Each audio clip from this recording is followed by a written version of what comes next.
Shalom. Kalau kita membaca firman Tuhan, salah satu yang Tuhan Yesus ajarkan di kitab Injil adalah perumpamaan tentang seorang penabur. Dan di situ seorang penabur, dia menaburkan benih, dan ada 4 kemungkinan ketika benih itu ditabur. Dan nanti kita akan lihat ya hubungannya. Tapi saya akan tunjukkan dulu ada satu ayat di kitab Amsal. Amsal yang ke-18 ayat 17, pembicara pertama dalam suatu pertikaian nampaknya benar. Lalu datanglah orang lain dan menyelidiki perkaranya.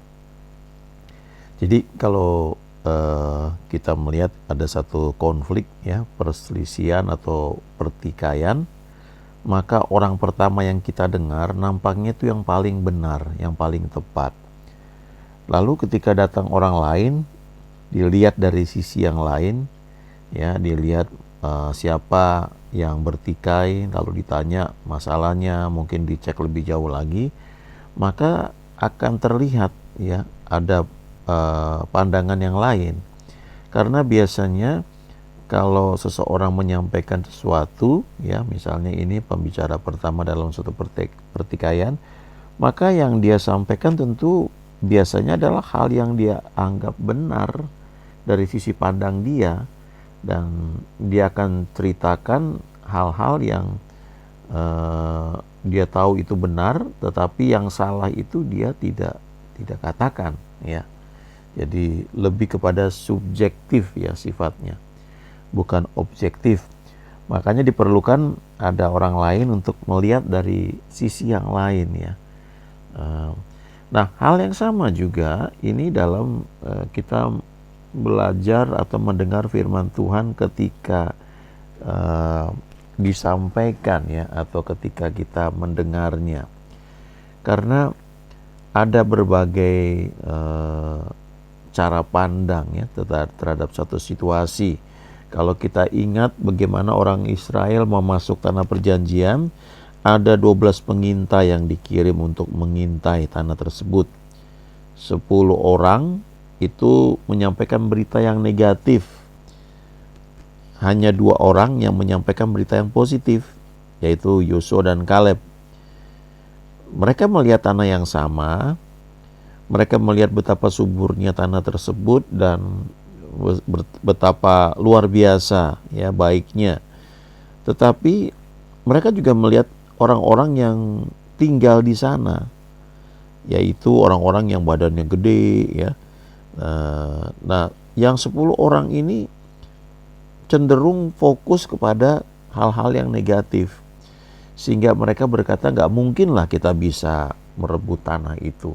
Memang tanahnya sih subur, tapi itu yang tinggal di situ raksasa, nggak mungkin lah, nggak bisa lah kita merebut tanah ini. Sementara yang 2 orang lagi, Yosua dan Kaleb, mereka memang melihat juga penduduk yang ada di situ, tetapi mereka melihat juga bahwa Tuhan sudah menyertai sejauh ini.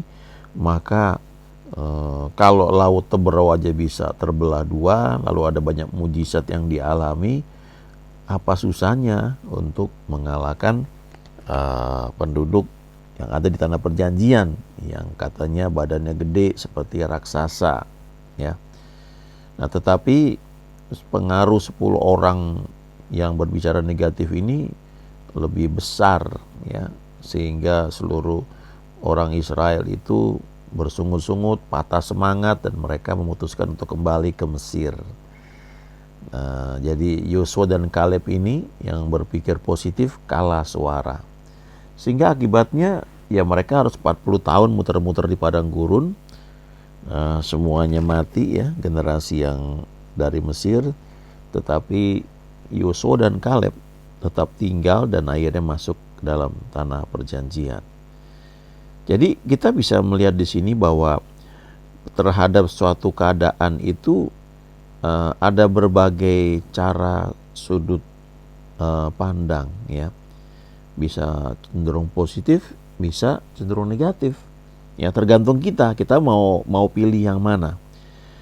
Kembali ke perumpamaan tentang seorang penabur, ketika penabur itu menaburkan benih, ini konteksnya pada masa itu ya.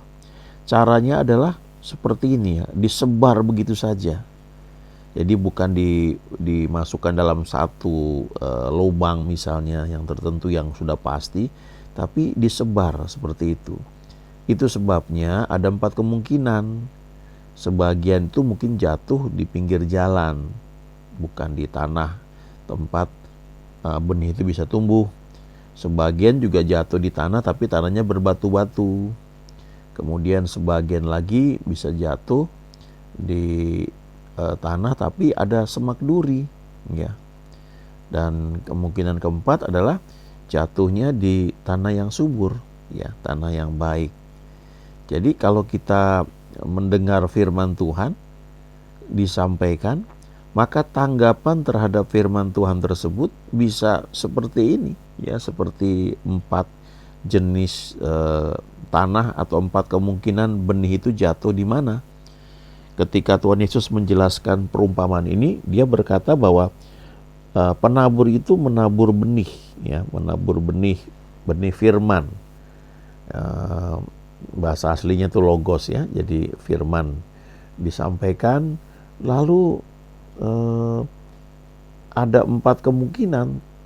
Jadi ada dalam misalnya satu kebaktian, ya, di gereja ketika firman disampaikan, bisa terjadi 4 kemungkinan atau 4 jenis orang. Dan 4 jenis orang ini, ya, yang satu seperti benih yang jatuh di pinggir jalan, yang satu lagi seperti benih yang jatuh di tanah yang keras, ada juga yang seperti di tengah semak duri, atau yang seperti di tanah yang baik. Nah, 4 orang ini kalau diskusikan dengan apa yang mereka dengar sebelumnya, itu bisa pendapatnya bisa berbeda, ya. Jadi sebagian jatuh di pinggir jalan itu ya nggak sempat tumbuh karena udah ada burung yang lewat langsung dimakan. Sebagian jatuh di tanah yang berbatu-batu, ya sukacita, amin, haleluya, habis itu nggak berakar, ya.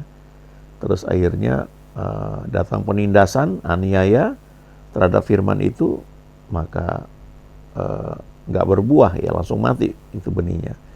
Sebagian jatuh di tengah semak duri, ya antusias dengar, tetapi bersama dengan itu juga ada berbagai macam, ya, tipu daya kekayaan, kekhawatiran menghimpit firman itu sehingga tidak berbuah.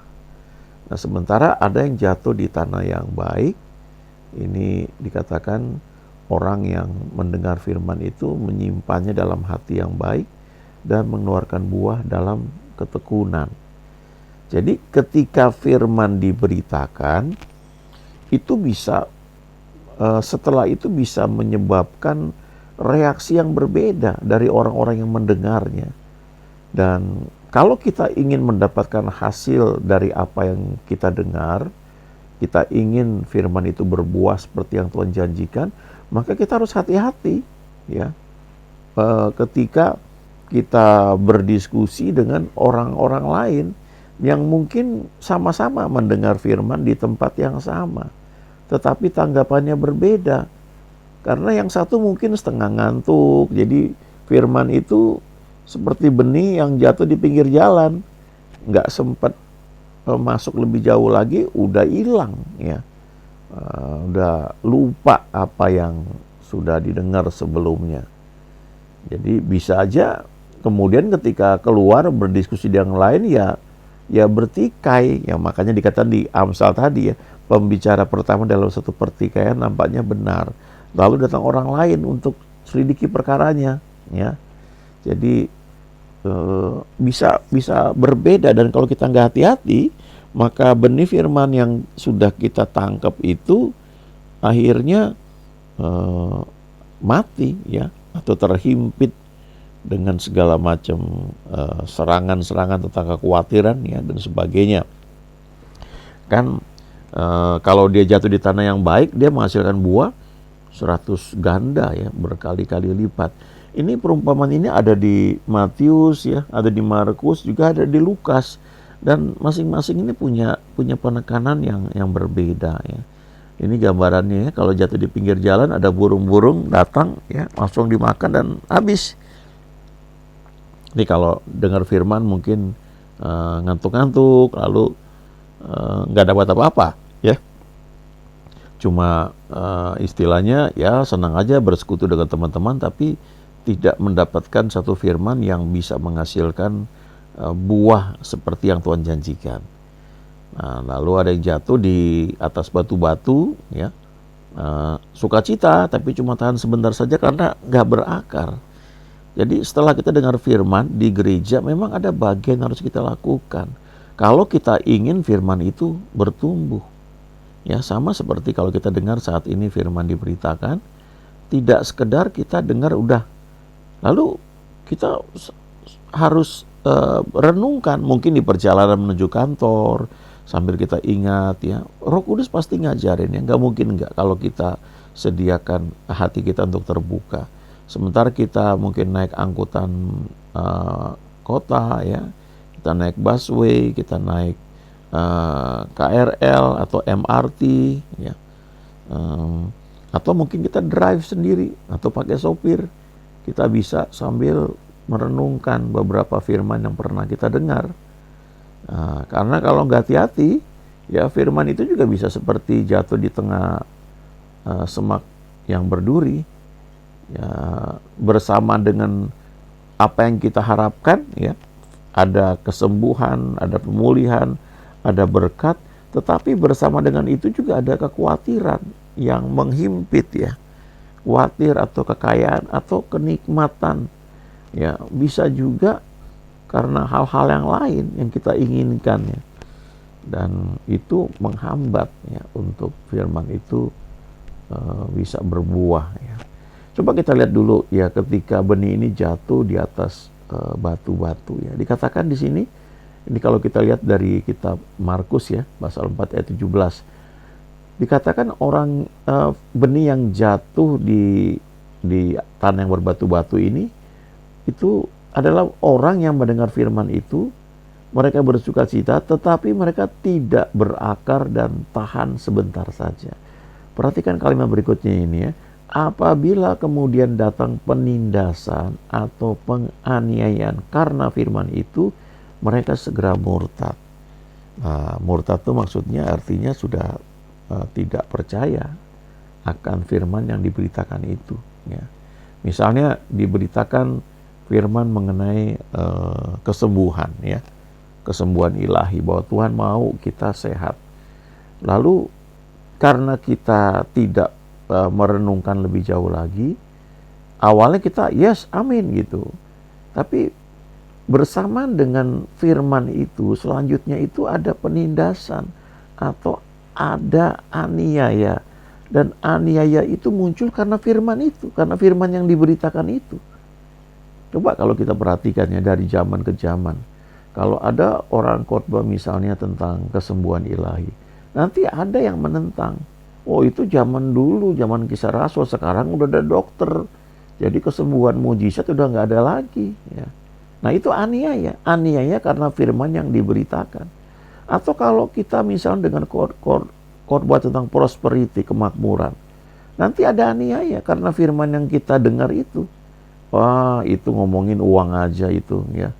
Atau coba lihat Tuhan Yesus, dia kan waktu di muka bumi dia sederhana, ya. Dia jalan kaki. Kenapa kita mesti bermewah-mewah atau kita mengharapkan sesuatu yang kehidupan yang borjois, yang istilahnya, ya, mobil mewah misalnya dan sebagainya. Jadi itu sebenarnya aniaya yang muncul karena firman yang kita dengar. Aniaya itu tujuannya membuat firman yang kita dengar itu mati, nggak bertumbuh. Nah, makanya kita perlu hati-hati, ya, ketika kita mendengar sesuatu, dan kita perlu belajar dari jemaat di Berea. Mereka menerima firman itu dengan segala kerelaan hati, lalu setiap hari menyelidiki kitab suci. Betul nggak begitu? Ya. Jadi kita yang belajar, ya, berdoa, tanya Roh Kudus, ya, minta Tuhan ajari kita. bukannya kita kemudian uh, berdebat atau kita berdiskusi dengan orang yang salah. Karena kalau nggak hati-hati, maka kita akan seperti ini, ya, seperti benih yang jatuh di tanah yang berbatu-batu. Kita semangat cuma awalnya saja. Lalu ketika kita tidak menjaga lingkungan dengan baik, dengan siapa kita berinteraksi atau berdiskusi, maka akan ada aniaya, ya, kepada firman yang kita dengar itu. Nanti kalau kita misalnya diajar mengenai pengakuan iman, ya, lalu kalau kita dengarkan ada yang mengajarkan afirmasi, lalu orang-orang bilang, wah itu kayak New Age, ya, itu kok kayak orang-orang yang ajarkan pengembangan diri, ya. Nah, padahal kalau kita lihat, ya mereka niru dari Alkitab. Lalu kalau diajarkan gunakan imajinasi misalnya, ya, kok pakai imajinasi jadi menghayal, kok seperti, ya, seperti New Age, seperti cara-cara orang dunia. Padahal cara orang-orang dunia itu memang mengambilnya dari Alkitab, memang ada di firman Tuhan, ya. Tapi kalau kita tidak hati-hati, ya, kita terima kecaman atau tudingan atau kata-kata yang menyerang, ya, seperti dalam pertikaian itu, maka kita mungkin lupa bahwa itu aniaya yang muncul karena firman yang kita dengar. Dan kalau kita tanggapi dengan salah, akhirnya firman itu tidak bertumbuh seperti yang seharusnya, malah kemudian mati, ya, tidak berbuah. Dan itu, ya, sebagian orang seperti itu, ya, kalau saya nggak bilang banyak. Makanya kalau kita bagi pukul rata, ya, 4 kemungkinan ini hanya 25% yang akhirnya menghasilkan buah, ya. Yang 75% itu stuck atau mati di tengah jalan, ya.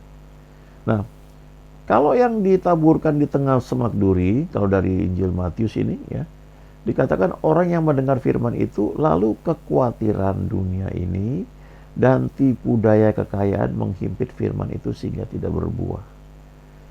Kalau kita baca di kitab Markus, ada satu lagi, yaitu keinginan akan hal yang lain.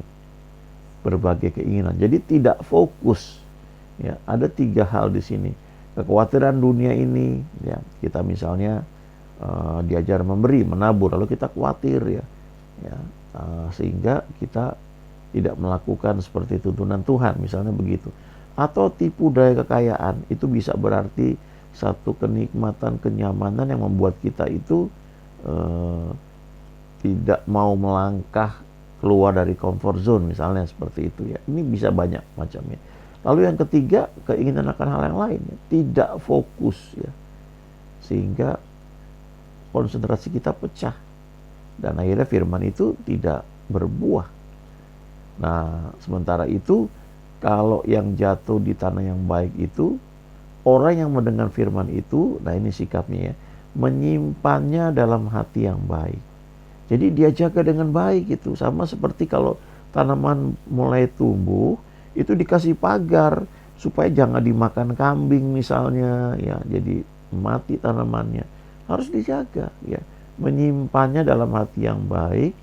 Dan kalau di Lukas 8 ayat 15 ini dikatakan mengeluarkan buah dalam ketekunan. Ada sisi ketekunan ini yang mau gak mau harus kita lalui. Ya, jangan khawatir, ketekunan itu sumbernya juga dari Tuhan. Kalau kita mau aja, nanti akan muncul ketekunan itu. Nah, sekarang kita ambil contoh misalnya kehidupan Daud. Dia sudah dapat firman bahwa dia akan menjadi raja. Dia sudah diurapi pada usia belasan tahun saat dia remaja. Tetapi saat itu banyak hal yang dia hadapi. Ya, butuh belasan tahun sebelum akhirnya dia pada usia 30 tahun dia menjadi raja atas seluruh Israel seperti yang Tuhan firmankan, ya, lewat Nabi Samuel. Demikian juga Yusuf pada usia 17 tahun dapat mimpi, itu seperti benih, ya, benih firman yang jatuh di hati dia. Habis itu ada proses segala macam yang dia lalui. Dia perlu jaga dalam hati yang baik dan dia perlu tekun sehingga akhirnya dia memperoleh apa yang Tuhan janjikan. Pada usia 30 tahun dia menjadi Perdana Menteri di Mesir. Ya, tetap setia, lakukan bagian kita dan percaya terus kepada Tuhan. Ya, amin.